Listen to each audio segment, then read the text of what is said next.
భయం కానీ, పక్షపాతం కానీ, రాగద్వేషాలు కానీ లేకుండా రాజ్యాంగాన్ని, శాసనాలని అనుసరించి ప్రజలందరికీ న్యాయం చేకూరుస్తానని దైవ సాక్షిగా ప్రమాణం చేస్తున్నాను.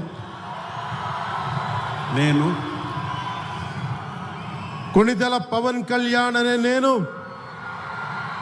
ఆంధ్రప్రదేశ్ రాష్ట్ర మంత్రిగా నా పరిశీలనకు వచ్చిన లేదా నాకు తెలియవచ్చిన ఏ విషయాన్ని, నా కర్తవ్యాలను సక్రమంగా నిర్వహించేందుకు అవసరమైన మేరకు తప్ప ప్రత్యక్షంగా కానీ పరోక్షంగా కానీ ఏ వ్యక్తికి లేదా వ్యక్తులకి తెలియపరచనని లేదా వెల్లడించనని దైవ సాక్షిగా ప్రమాణం చేస్తున్నాను.